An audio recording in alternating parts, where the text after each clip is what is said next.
দর্শন শিক্ষা পরিবারের তরফ থেকে, ম্যামের তরফ থেকে প্রত্যেক বৃহস্পতিবারের মতো এই বৃহস্পতিবারও তোমাদের সঙ্গে অভিনব দর্শনের ক্লাসে চলে এসেছি। সকলে নিশ্চয়ই ভীষণ ভালো আছো, পজিটিভ আছো, দর্শন শিক্ষা পরিবারের সঙ্গে আছো, প্রভুর সঙ্গে আছো, প্রকৃতির সঙ্গে আছো, নিজের বিবেকের সুরের সঙ্গে আছো। আর সকলে নিশ্চয়ই মনে মনে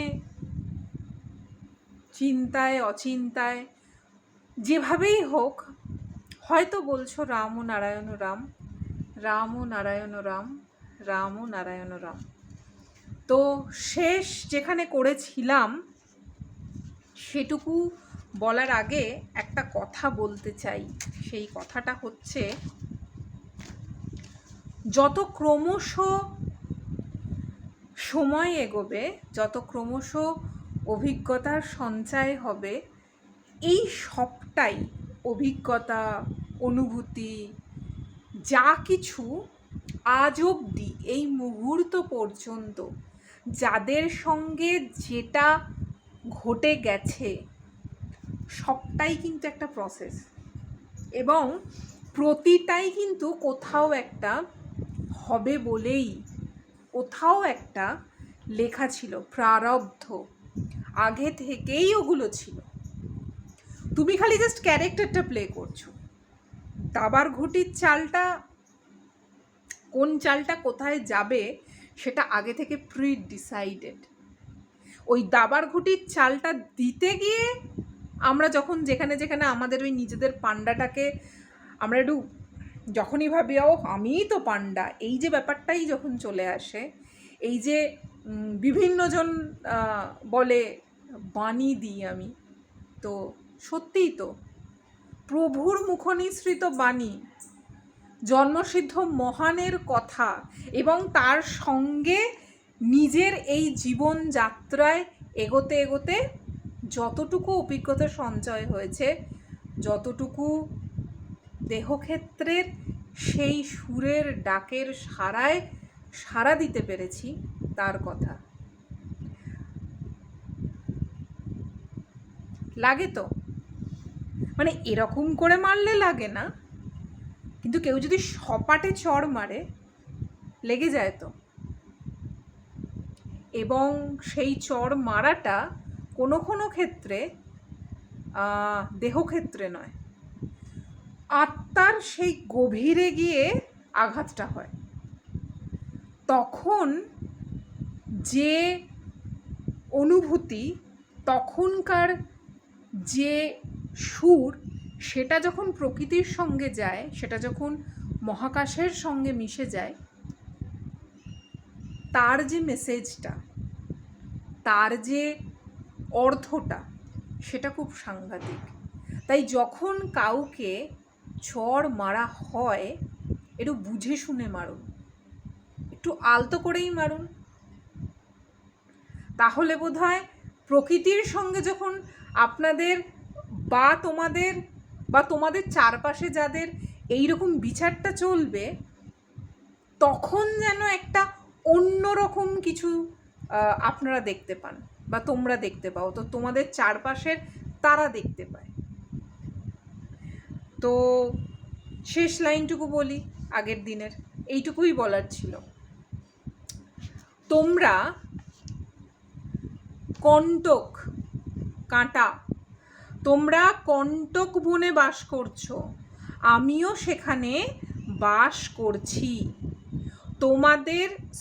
আমাদের গায়ের চামড়া আস্তে আস্তে শক্ত হয়ে যাবে, শত কাঁটা এলেও, শত আঘাত এলেও তুমি এমনভাবেই নিজের ক্ষেত্রটাকে তৈরি করে নিচ্ছ যে তোমার চামড়ায়, তোমার সেই আঘাতে যারা, মানে যে বলটা আসছে, যে ব্ল্যাক বলটা আসছে, সেই বলটা এসে লাগলেও চামড়াটা এতটা শক্ত হয়ে যাচ্ছে যে সেটাতে আর মনে হবে না যে আমি প্রচণ্ডভাবে আঘাতপ্রাপ্ত।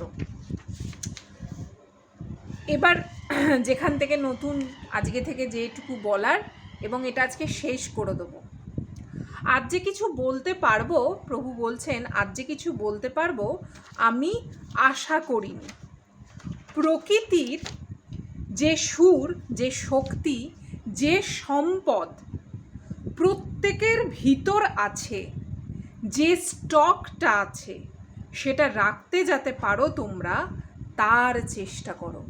তাহলে কি বললেন? প্রকৃতির যে সুর, যে শক্তি, যে সম্পদ, প্রকৃতির যে সুর, যে শক্তি, যে সম্পদ প্রত্যেকের মধ্যে আছে, যে স্টকটা আছে, সেটা রাখতে চেষ্টা করো। এই স্টকটাই হচ্ছে বিবেক, এই স্টকটাই হচ্ছে বিবেকের সুরে হাঁটা। তো আমরা কতটুকু প্রকৃতির সুরে সুর মিলিয়ে চলতে পারছি? যখন যখন যেখানে যেখানে পড়ে গেছি আমরা, আঘাতপ্রাপ্ত হয়েছি আমরা, ক্ষতবিক্ষত হয়েছি আমরা, তখন তখন সেই সেই জায়গায় কে এসে পাশে দাঁড়িয়েছিল?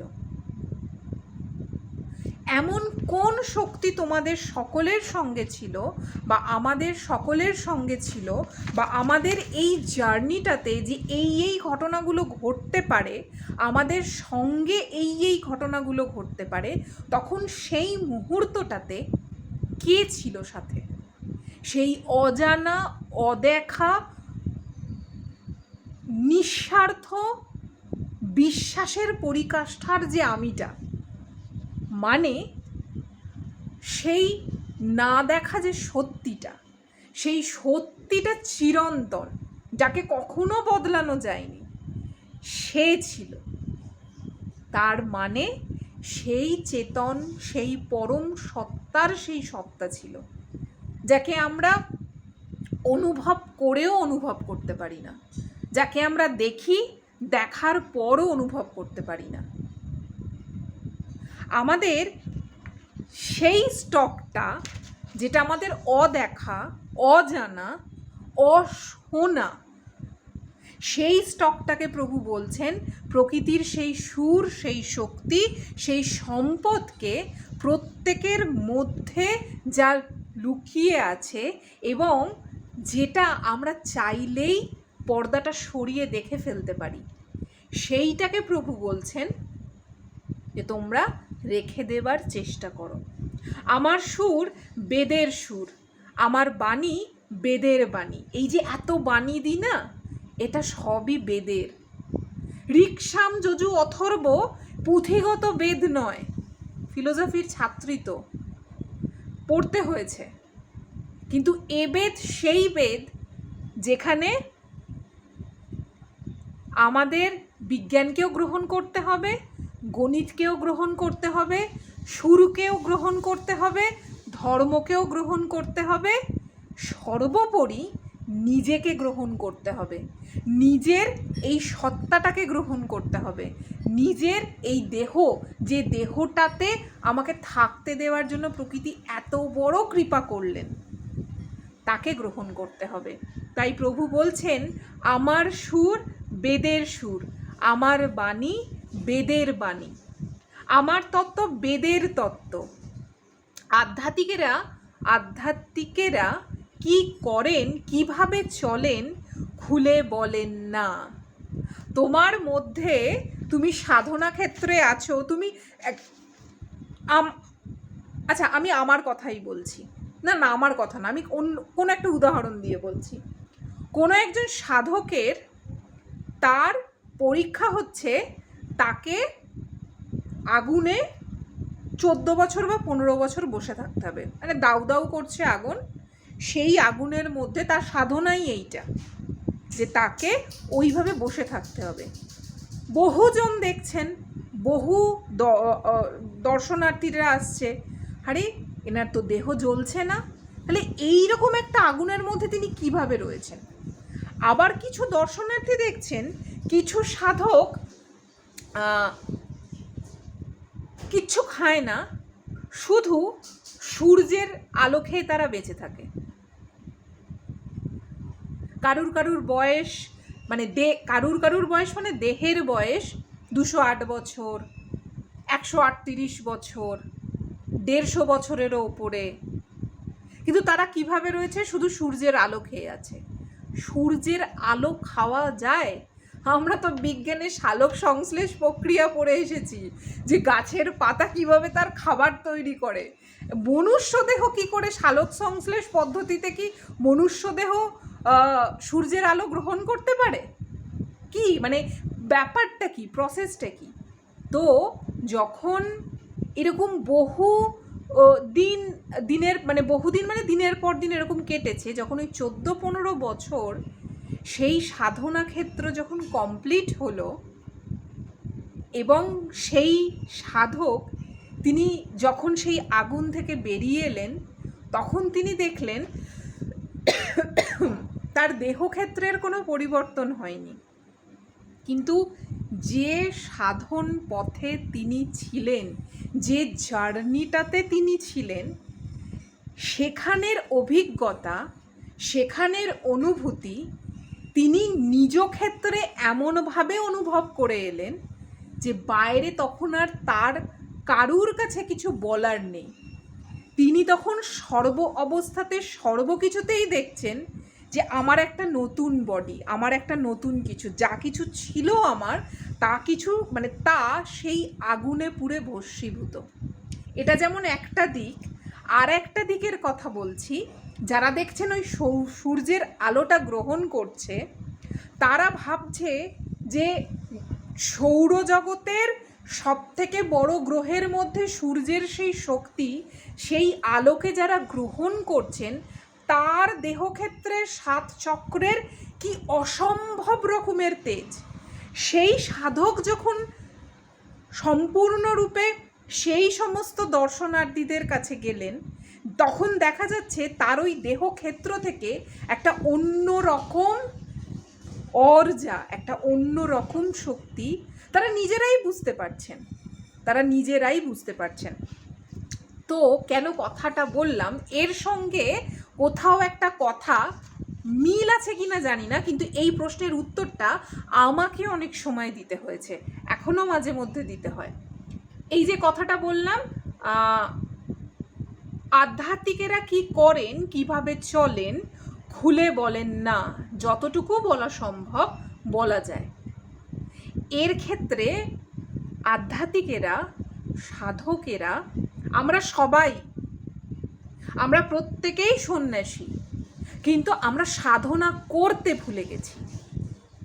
সাধনার প্রতিটা স্তর কিভাবে পার হওয়া যায় সেইটা আমরা ভুলে গেছি। আমরা সিঁড়ির কোনো একটা কোণায় বা কোনো একটা সিঁড়ির ধাপে কোনো একটা স্তরে গিয়ে নিজেদেরকে এত সুন্দর করে হয়তো সেখানে এমন কিছু পেয়েছি যে সেখানে আমরা নিজেদেরকে আবদ্ধ করে রেখেছি। তো আমাকে অনেকে জিজ্ঞাসা করেন, তো দিন দিন এত গ্ল্যামার বাড়ছে কি করে? আমার বন্ধু সার্কেলে হতে পারে, যারা আমার থেকে মানে এই দেহ থেকে যারা বয়সের ঊর্ধ্বে, তাদের বয়সটা আর একটু এগিয়ে গেছে, দেহের বয়সটা, তারা আমায় জিজ্ঞাসা করেন কি করছিস, কি খাচ্ছিস? আমার একটাই করা, আমার একটাই খাওয়া, আমার একটাই সুর, একটাই গান, একটাই নাম, রাম ও নারায়ণ রাম। এর বাইরে আর কি উত্তর দেব? এর বাইরে আর কোনো উত্তর দিতে চাইলেও ভেতর থেকে আসবে না, পারবো না দিতে। তো সেই জন্য এই যে প্রভু কথাটা বললেন, আমি নিজেই বেদগত, তোমাদের যে বেদের কথা বলছি, বেদের বাণী বলছি, আমি নিজেই বেদগত, আমি নিজেই বেদের সাথে মিশে তোমাদের সাথে কথা বলি। আহা, কি অসম্ভব কথা! আমি নিজেই বেদের সাথে মিশে তোমাদের সঙ্গে কথা বলি। চলতি ট্রেনের মধ্যে থেকে হাত বাড়িয়ে যেমন থাকে, আমিও সেরকম চলার পথে ট্রেনের মধ্যে থেকে হাত বাড়িয়ে কথা বলছি। আমার ক্ষেত্রটা কিন্তু সেই ট্রেনের ভেতরেই। তোমরা যেটাতে দেখছো শুধু আমার হাত বাড়ানোটা, আসল দেখাটা দেখতে গেলে তোমাকে সেই ট্রেনে চড়তে হবে, সেই ট্রেনের কোন কোন কামরায় আমি স্থিত, যদি সমস্ত কামরাতেই আমি থাকি, তাহলে এই সমস্ত কামরার আমিটাকে তোমাদের জানতে হবে, মানে সাধনার সেই স্তরগুলোকে তোমাকে জানতে হবে।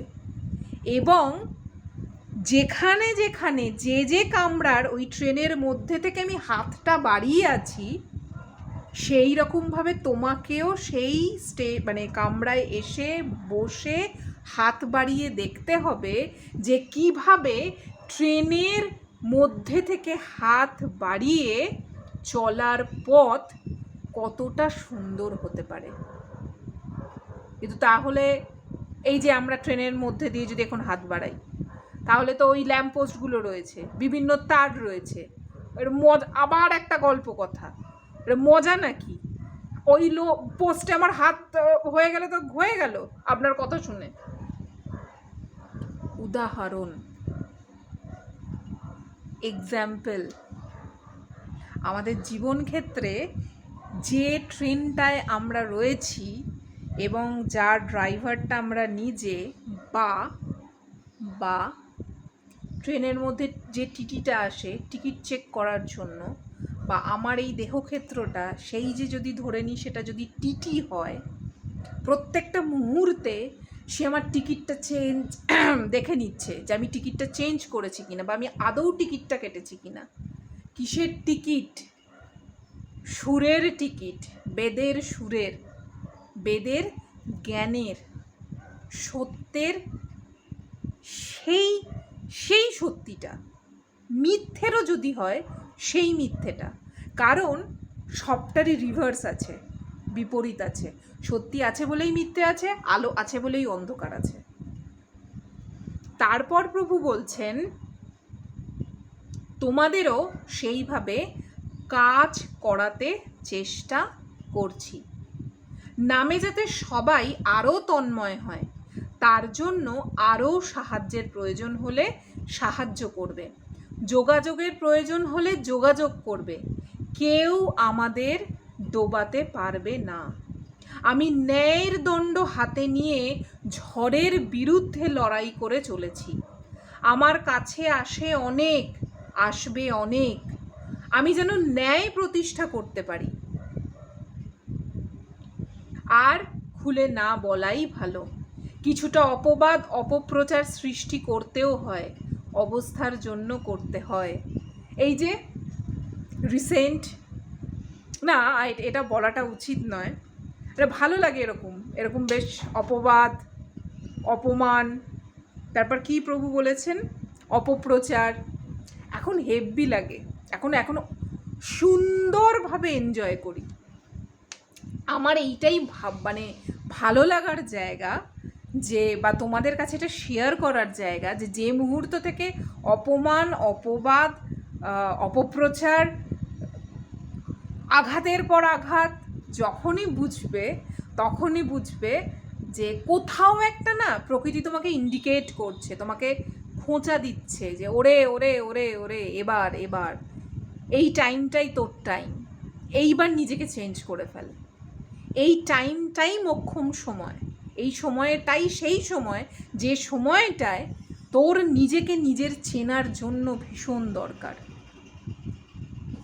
তো প্রভু বলছেন ন্যায়ের দণ্ড হাতে নিয়ে চলো পথিক অনন্ত যাত্রার পথে, আর মুখে বলো সবাই সেই মহানাম রাম নারায়ণ রাম, রাম নারায়ণ রাম, রাম নারায়ণ রাম।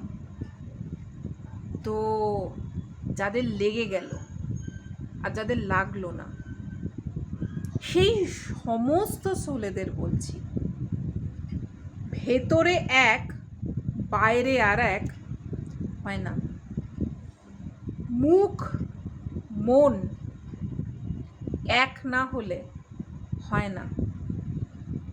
যেটা ভুল সেটা স্বীকার করতে হয়, যেটা হচ্ছে না সেটাও স্বীকার করতে হয়। কাউকে আঘাত করে, কাউকে ঠকিয়ে, বিন্দুমাত্র কারুর ইমোশন নিয়ে ছিনিমিনি খেললে হয় না।